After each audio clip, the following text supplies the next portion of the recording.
These are all our fall transplants. So a lot of these are brassicas. So that's like a family of like cabbage, broccoli, kale, collards, those type of vegetables. Typically what you grow in the fall. There's some onions, uh, green onions. We have some lettuce over here, right? Uh, And then mentioning on the best ones to plant out there whenever it's time, how do you figure, do you plant every single one in each of these trays, or do you find the best ones and only plant those? yeah, so we try to plant more than enough, right? And then just choose the best looking transplants. We try to do our best job to have them all look good, and we're still improving each time, on our process there to get good starts.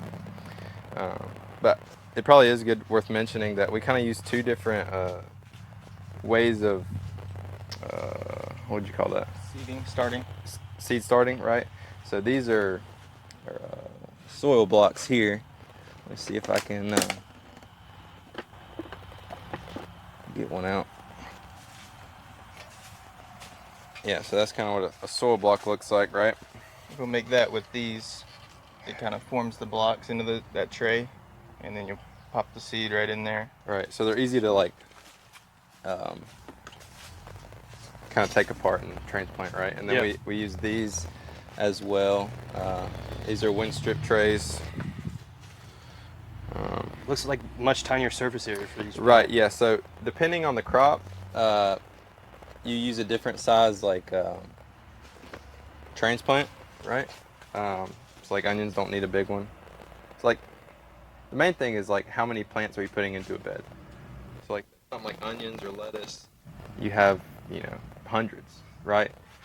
Something like broccoli or cabbage, you only have like it's like 70, 72 plants in a bed, so they can be a little bit bigger, right? And going back to it limits the amount of time that you have to use that bed for that crop, right?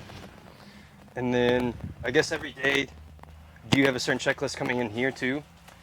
Yeah, so we kind of do our seed starting in kind of all at once. So we've done most of our fall seeding. We'll continue to do like successions of certain things.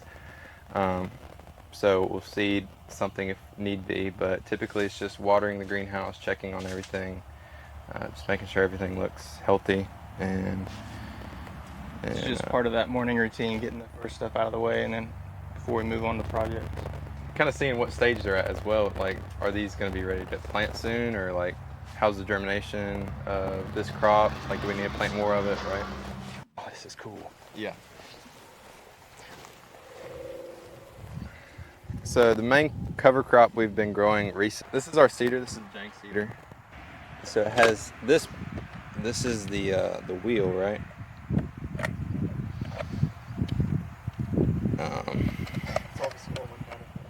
Yeah, it's super simple. Like I said, we don't have a tractor. This is just like a really important hand tool that we use. So like this is for carrots. This is a seed roller, right? It's specifically for carrots? Yeah, so carrots have really small seeds and they're like really skinny. So this is perfect for them, right? And so this will go, inside the hopper. That's what this is. You can change the gears. We have more gears up here. So This little tiny tool seems like you can plant just about anything with it. Yeah, that's crazy. Okay.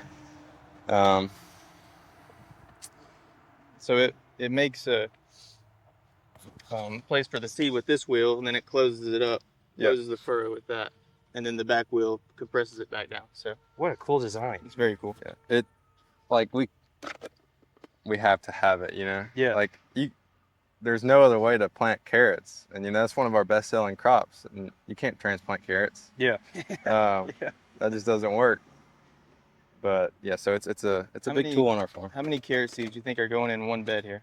Yeah, so we have carrot seed every inch, 5 rows of them. So it's like 3,000 carrot seeds, right?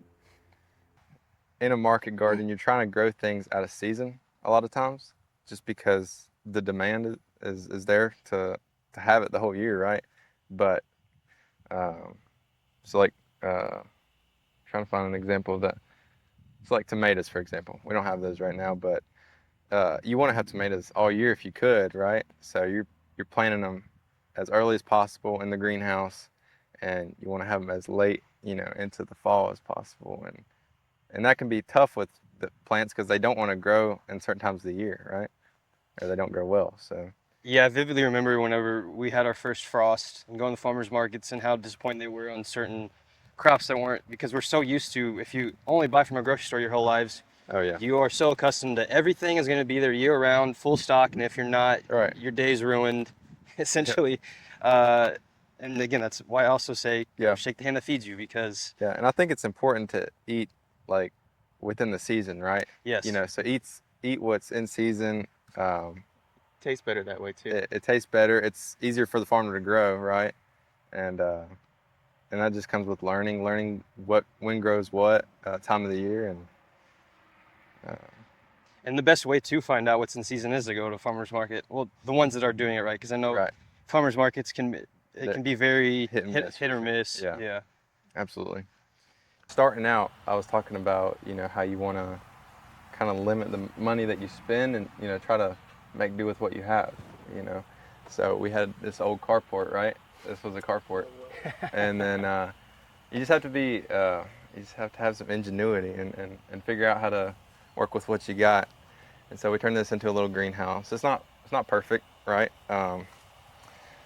But it works for what we need at the moment.